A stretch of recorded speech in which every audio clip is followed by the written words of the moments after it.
Ribera, look at me. Look at me. You're accountable. And where I come from, everyone knows what you did.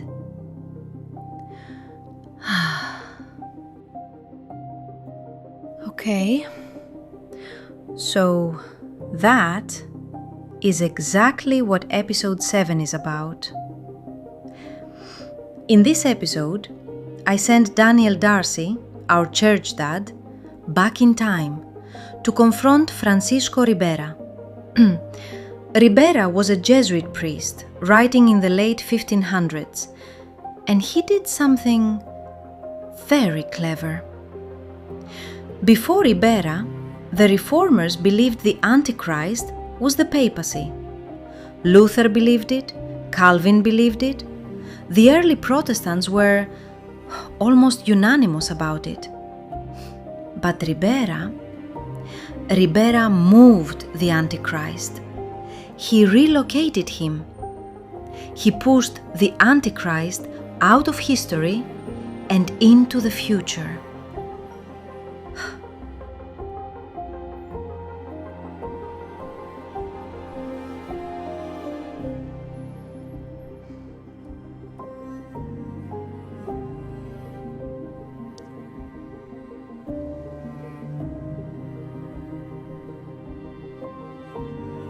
Into our time.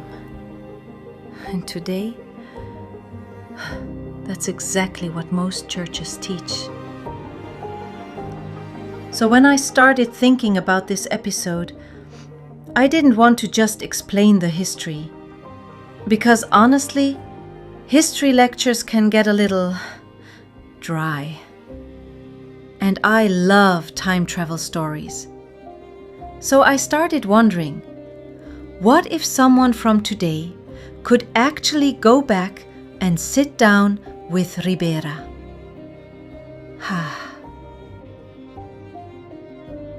Not to argue, not to shout, but just to watch him, listen to him. Because for me, this whole thing becomes psychological. Think Tom Hardy, James Spader, that kind of quiet tension. Two people sitting across from each other, and one of them knows something the other doesn't. Because the real question isn't just what Ribera wrote. The real question is, what kind of mind comes up with a strategy like that? How do you take an accusation that's happening right now and move it 500 years into the future? That's not just theology. That's strategy.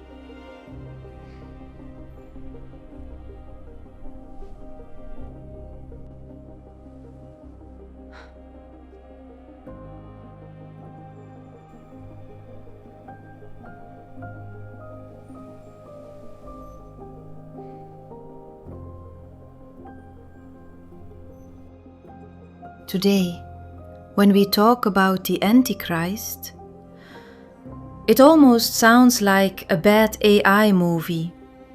A global dictator, microchips, artificial intelligence taking over the world, Apache helicopters hidden in the Book of Revelation, a mysterious villain rising to power in a perfect suit, armies marching across the Middle East, Christians running and hiding while dystopian governments hunt them down. And if you grew up in church, you've probably heard some version of this. Back in the 1980s, preachers were warning that by the year 2020, everyone would be implanted with microchips. The mark of the beast would control the world economy. Governments would take over. Christians would be hunted. It sounded terrifying. Ribera.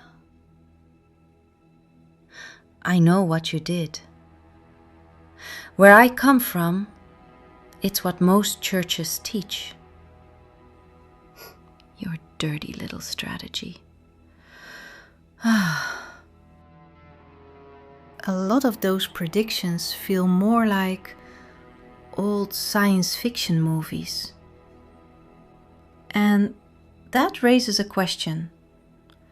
How did we get here? Because 500 years ago, Christians weren't looking for the Antichrist. They believed they had already identified him. In episode 7, Daniel Darcy starts noticing this shift. He watches how modern Christians talk about prophecy, how everyone is scanning the horizon, looking for a future villain. And that's strange, because during the Reformation, the Reformers believed the Antichrist wasn't a future figure at all. They believed the Antichrist was already present. Not just a single man, but a system of power. The papacy. For the Reformers, this wasn't speculation.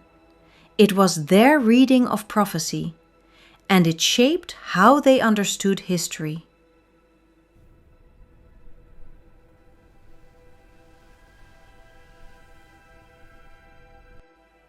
But today, almost no one in the church believes that anymore.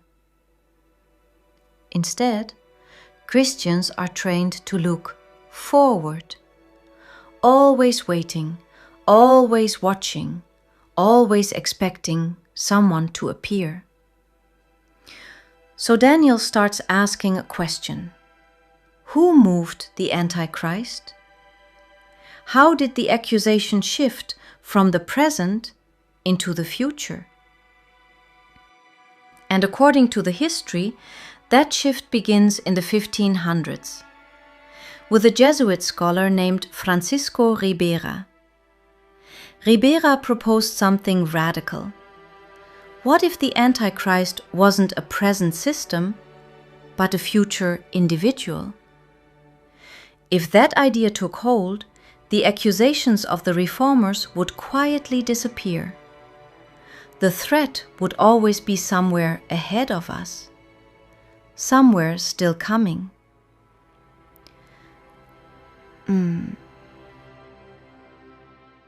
I've always loved time travel stories.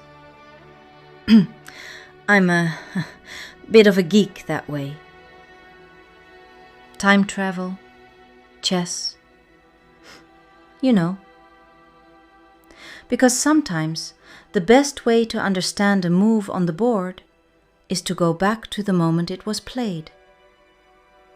And this feels like a move.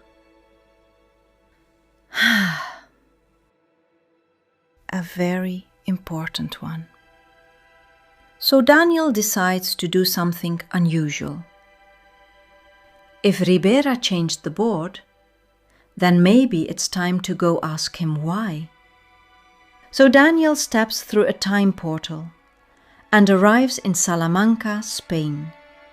The year 1597. Where Francisco Ribera is sitting at a wooden table, surrounded by the ruins of an old cathedral. A bell tolls in the distance. Daniel walks toward him and asks the question, "Why did you move the Antichrist?" Because sometimes the most important move in history is the one that changes where everyone is looking. Next, Daniel versus Ribera, the final episode. This didn't start on YouTube. It started here. 500 years ago, something changed. The Antichrist didn't disappear. He was relocated. Time to ask him why. Francisco Ribera. Wow. I mean, seriously? You know exactly who I am. Of course you do. And you know exactly why I'm here. I was assigned to defend Rome. They come to you when the church needs protection. They came to me because I understood the accusation. I provided an alternative reading.